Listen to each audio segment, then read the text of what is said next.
Hello everybody, welcome to GTPlanet. I am Chaz Draycott and I'm delighted to be back on your screens for another video. We're going to be trying to do something different on the channel going forward from this point, and obviously as part of GTPlanet we have a massive selection of forums to do with Gran Turismo 7 and previous Gran Turismo games as well, and other racing games that we've obviously been involved in over time.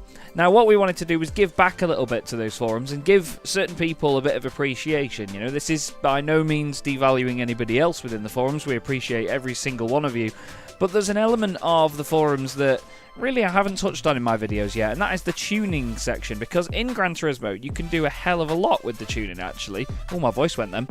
I want to show you this. If you've not seen this before, if it's not an element of the game that you've delved into, when you're looking at your car itself, you can go obviously into car settings, and all of this stuff is available to you. There is so much to change, so much to tune, and you get a bunch of stats on the left hand side. Really does show you how well everything is simulated in Gran Turismo 7 especially. But what I wanted to do is highlight some of the fantastic people that we have on the forums that make tuning setups and give these amazing setting sheets out for those of you that want to obviously get quicker and want an easier time in some of the races in the game. You're looking at the Lancer Evolution 3 GSR right now because that's the car we're going to be messing with today. I've already tried the race that I'm going to go to in just a second, which is the Clubman Cup, the Japanese Clubman Cup 550 at the Tokyo Expressway. It's not an easy circuit at the best of times, and I've just done a quick run of the circuit in this car in its current guise with 474.33 pp, and it was miserable. I finished in 7th place, kept out braking myself and smacking into walls, and it was very oversteery on the brakes as well. Now, I want to go back into this and reattempt this race, but what I'm going to be doing first is going over to the forums, which I'm going to have open on my left screen in just a moment, and I'll show you now actually the list or the sort of page that we're going to be going to. So you head to the GTPlanet page, you click on forums at the top, and then just down here you'll see Gran Turismo. You can instantly go underneath here into the sub-forums and then into Gran Turismo 7 and then into our car tuning page. Now there's a load of different threads in here, a lot talking about specific cars themselves, others for specific championships, but there's a couple of great people in here. I mean, Alex Wilmot being one of them, and Prayano's Tunes. I'm really sorry if I'm getting your name wrong, by the way, mate. But Prayano's Tunes are the ones that sort of stood out to me first off. He's got this amazing list. You can donate, by the way, and I do implore you to do so, because the amount of work that goes into this is fantastic. But look at all the different cars we've got here. There's certain events as well that they're all highlighted for, so if there is a special race that's really difficult in the game, there's a couple that I've got lined up for these videos, you can get a specific car that'll just work very well for them. Obviously, the higher up in the performance you go, the bigger the lists get, really, in some cases. There's even Group 3 cars and Group 4 cars listed too. And these links take you to individual sections of the forum discussion and where you want to look at. This is what we're going to be doing today, though. We're going to be looking at the Lancer Evolution 3 GSR, but what we're going to be doing is setting our car up using this settings sheet. Now, you need the right parts as well, so you have to go and fix them, but you can also get all your gear ratios and every setting for each individual part. So again, thank you to Prayano. I'm going to copy this settings sheet just now, and I'll take you through that process with me, and then we'll try this race again and see exactly how it goes from there.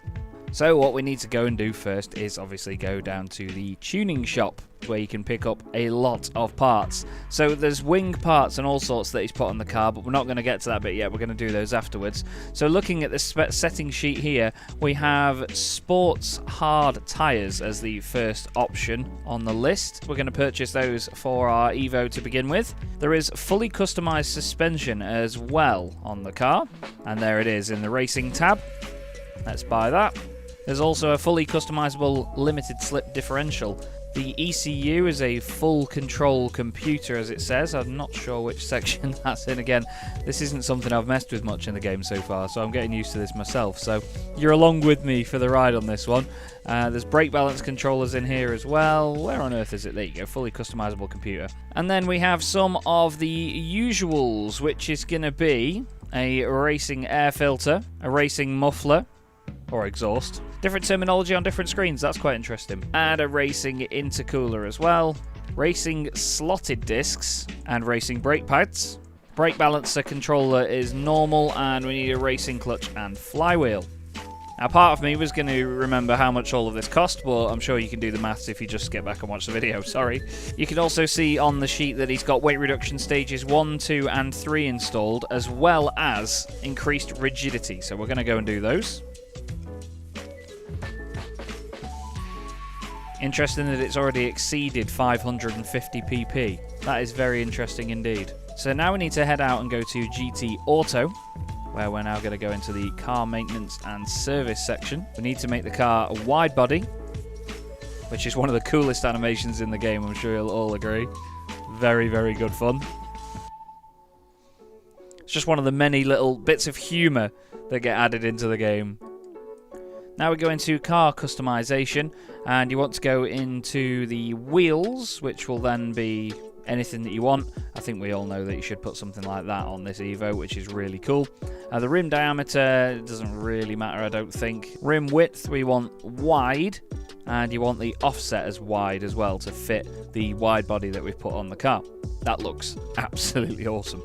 Now in terms of other custom parts, you want the front A, he says. There's the splitter that goes on. The side is type A as well, and removes the little bump strip, but I suppose that's not completely necessary. The rear is standard, but the wing is a custom wing set.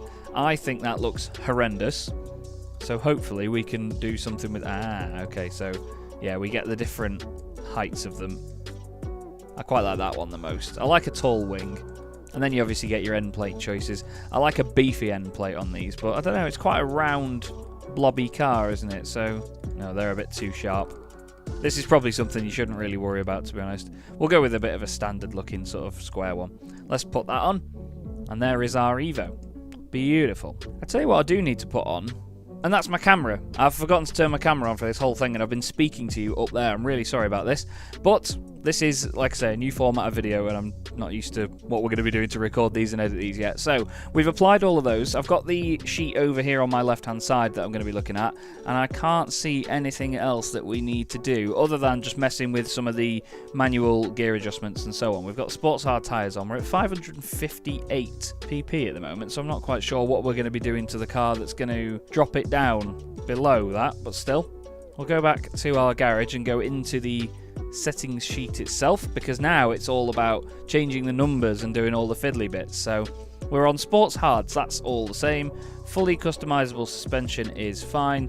We want the body height adjustment 150 on the front and then 210 on the rear. Oh, that was good, wasn't it? Anti-roll bars on 7 and 8, 34 and 35 on the damping ratio, compression, and then it's 44 and 45, 2 on the natural frequency at the front, and then 1.9 on the rear. Negative camber angle is going to be 2.5 on both. Toe angle is going to be 0.05 and 0.1. And then in terms of the diff, we want 8 and 8, 25 and 30, and then 8 and 8 again. Now it says torque vectoring center differential, so it seems like we need to go and get that, but we'll come on to that in just a moment. In terms of downforce, it's 60 and 24. 24? No, 124. Sorry. ECU is fully customizable. Output adjustment 86. That's interesting. So that's probably where a lot of this comes from, in dropping the power down and making sure that it's not over the limit. That is something I've not thought about before. We need a fully racing gearbox as well, actually, so we need to come back to that. Turbocharger is normal, anti-lag is normal, anti-lag system is on weak, and then we've got a racing intercooler, air cleaner and muffler. Exhaust manifold also needs to be racing, actually, so again, I've missed out on that one, sorry. There's a lot to think about, though, in these videos, so this does take time. It's not something that you can just download straight away and click on and have it done for you, so there is a lot that goes into this. There we go, fully customizable manual transmission. That does make quite the difference as well, because you're changing the length of your gears and so on, so there's different levels of where the car performs better and worse, so it depends on the circuit sometimes as well. And what was the other one? Racing exhaust manifold. Cracking stuff. Okay, now we'll go back to the garage then, and we'll get all this applied and sorted out, and then we need to customize the gears as well. That's going to be the bit that maybe takes a bit longer. They're applied. Okay, so let me just go back up to the right part of the page on here. We need to go into manual adjustment.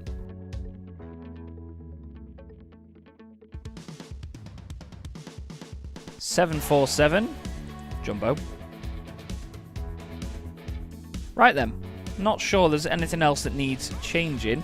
We need the torque vectoring center differential flipping heck, Chaz. This is what I mean, though. There's a lot that goes into this, and this is why we want to give these wonderful people the recognition they deserve, because there's a lot of work that goes into just figuring out what's better on these cars for then idiots like me to be able to just try and pop the setups on. I'm not saying you're all idiots, that's just me. There's the torque vectoring center differential. Then back to the garage itself, and we need a 35-65 ratio on that. You can see the car is at 544.18 at the moment. 35-65 ratio. What else am I missing? Because on this screen here, he's got 549.95. So we're on 544.18. That's how it's supposed to be. So what I'm going to do is close the sheet on the left-hand side so I'm not getting blinded by it. And we're going to go and try the race. We're going to go and give it a go. I think the car looks fantastic as well. One thing to note is that the ride height adjustments you make in that setup page basically makes a physical and visual difference to the car itself. So we're going to head over now to Tokyo Expressway. I'm going to push myself back from the wheel slightly. And this is only the shorter of the races, so you've got a number of very challenging ones in this. The World Touring Car 600 is quite the challenge, but then the other World Touring Car 600 race is a massive challenge. I completed that on a controller, I think, with some Subaru that I set up for it, and I'm going to do that video a little bit further down the line. But for today, as mentioned, it's the Clubman Cup 550, and we're going to enter it in our lovely Evo, tuned by Priano. Okay, so here we go. You lot know not to expect much from me here. I don't know how the car's going to behave in comparison. It's very loud. Let's see what she feels like, shall we? I do have the AI on hard on the game as well, so they're on the hardest difficulty of the three. I'm going to take it easy on the first lap because I was driving a very understeery pig just a moment ago, but I mean, it sounds incredible. Listen to it. Oh my goodness me. I do like an Evo. Now once we get to the top of here, we're going to be getting on the brakes pretty sharpish.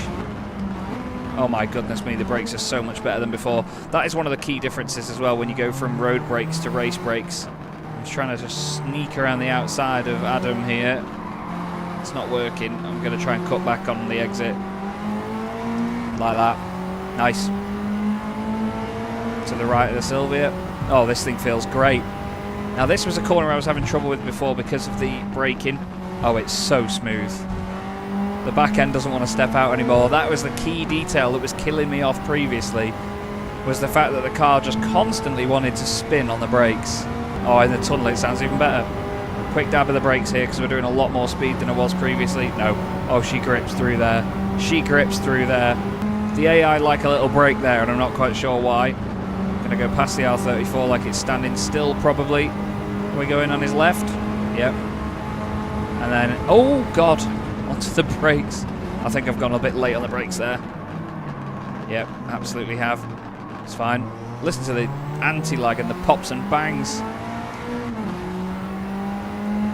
Yes, it's amazing the difference it makes, but it gives you so much confidence as a driver, because I'm sure a lot of you may be the same where, you know, we can all fit parts to a car, we can all make it quicker, but knowing what to do with those parts and how to fine-tune them for the better of the car is not easy at all. You've got to have such a massive amount of knowledge, especially with how much it makes a difference in a game like this and how well simulated it is. Ooh, a bit hot there. But because I know that this car is properly tricked out underneath now and is well set up for this, I am confident in this car. And it, well, I mean, it's a spectacle to drive it now. It sounds and feels epic. I love that R33 that Simmons is driving. Get some sort of cutback. Oh. I think I clipped the curb there. Look at it. The gearing really helping with straight line speed here. There's Igor Fraga just in front. Obviously the AI counterpart of Igor Fraga. All the way down to first gear here. Oh. I was hoping it would oversteer on the throttle and just get a bit sideways, but it's so planted. Oh, a little bit understeery there, but I was getting a bit cocky with it. Can be so much more confident on the brakes with everything now. I'm not putting all the lock in the world on. One thing that this wheel from Thrustmaster has taught me is that you do get a lot of understeer and really shred the tyres when you're on a controller without realising it. Because I used to just go full stick right, and obviously that's not what you want to do as a driver. Because since using the wheel, I've realised just how understeery a lot of the cars are.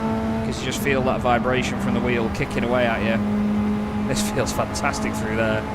We might even have the lead here before the final lap of the race. I couldn't get anywhere near Yamanaka before, actually. It was him that I finished behind in 7th place for some reason, so I'm not quite sure why he's so high up this time. Whoa, excuse me, guys. Street circuits scare me so much, though.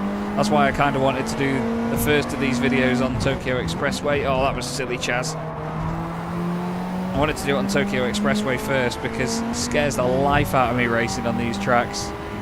They are so unforgiving. Okay, only Valerio in front now. Ooh.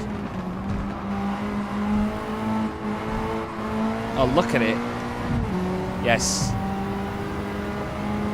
It just gives you confidence, honestly, because somebody else that knows what they're doing has set this car up. Technically. I just feel so confident in it. The NSX is coming back at us, though. Understandably, it's got more prod. We can brake a little bit later. Ooh. This feels like a proper little touring car now, this does. It's giving this Evo so much more life instead of the wallowy thing it was before. It wasn't slow. Let me go flat. No, I was definitely not flat. But you know, you get out what you put in, as people say. If you put in a bit of time to just go and find the setup like this, and, you know, the people that have made these things have put a lot of time and effort into it for us to make the game easier when we need it to be. And if you just spend that few minutes going and getting the setups and looking at what cars you can do races like this with, then you will reap the rewards and earn the money from it. I think the World Touring Car 600 race is going to be an interesting talking point. I know a lot of people do struggle with that one, myself included, for a long time.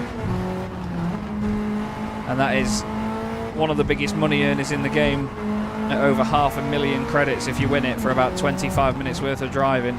But this is an absolute little missile now, this Evo, and I look forward to doing more videos like this where we get to inject some life and pace into our cars. There's a victory for the Evo. That just puts a smile on your face. Look at it, it's gorgeous. Sounds epic as well, doesn't it? Proper cool bit of kit, that. So that was Praiano's setup for this car.